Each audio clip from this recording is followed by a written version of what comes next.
justice was served and there was real accountability here. My family and I support the plea that was worked out with the district attorney. And I think it is important that we're showing here in America that there is going to be accountability. There will be consequences for this type of political violence. I will tell you, just on a personal note, as to how my family and I are doing, it's a work in progress. I mean, I'm here at the governor's residence right now, just feet away from where Balmer was, where he set that fire. And so on the one hand, our family feels relieved that we can somewhat close this chapter now and know that there is accountability. But on the other hand, it's a constant process of trying to heal through this.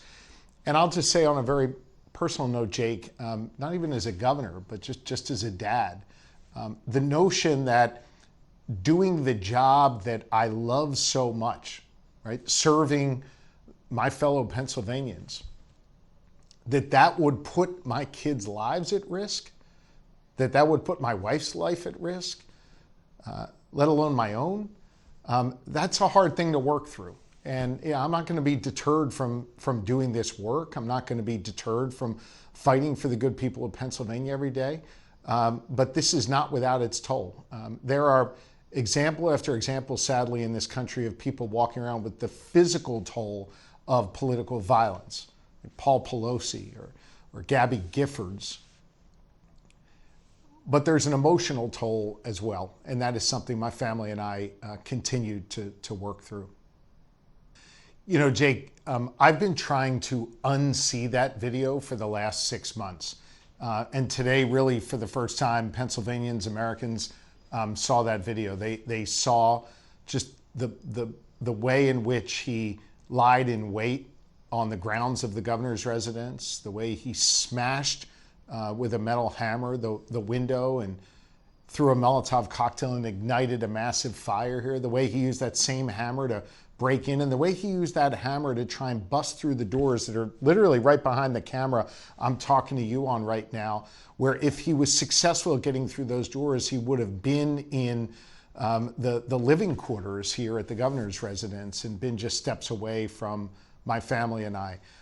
It is hard for us as we walk through these halls to know that he was in here as well. That said, I must tell you that we're not willing to live in fear. We're not willing to succumb to that fear. And we have found strength from so many people in this Commonwealth and across this country who have reached out to us, who have prayed for us, who have really helped us find light in the midst of this darkness. And that strength has allowed us to persevere and push through this. We're not going to be captives to the fear, and we're not going to allow ourselves to be victims. We're going to continue to plow forward and do this work that we love. Obviously, we want to do it in a way that keeps us safe and most importantly, our children safe. But there's no question that we're going to keep plowing forward. Look, obviously, as governor of Pennsylvania, I don't have foreign policy in my job description. But clearly, the district attorney thought that this was a material fact.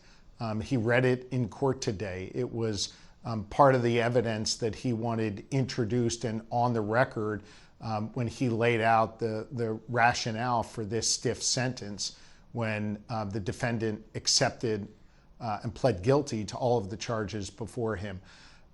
Clearly, this was a motivating factor.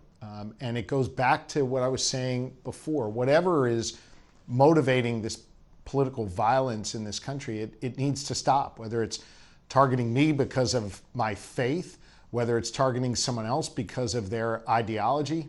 It is not okay.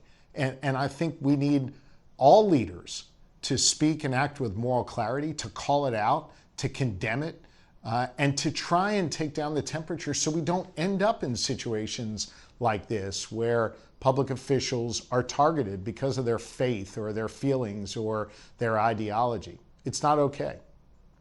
We have seen violence against people on the political left and right, and violence perpetrated by people who have left-wing ideology and right-wing ideology. And you correctly noted that for many of these people, remember, they're picking up a weapon. They're trying to take someone's life. These are not rational thinkers, and so they don't think in a linear way. And so they've got views that are all over the map. And so to suggest that the responsibility of political violence exists on just one side of the aisle or another is absolutely wrong. And I think it is proven to be wrong.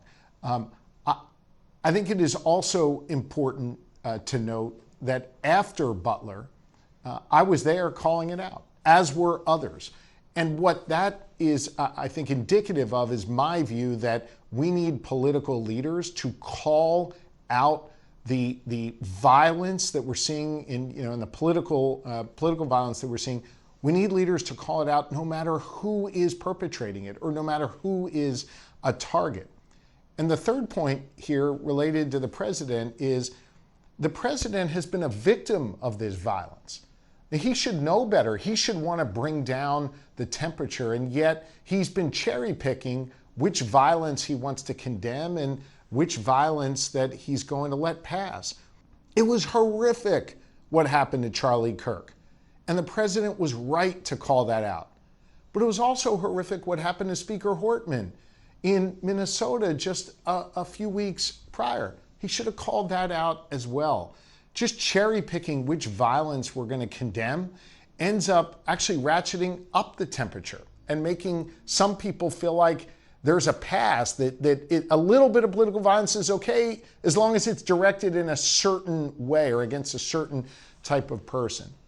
We need the leader of this country to speak out against all political violence, as I try to do every day, and I know as others try to do. And that is how we're going to help bring down the temperature. When people feel as though it's unacceptable no matter what, that's when we can begin to heal, and that's when we can begin to repair this nation.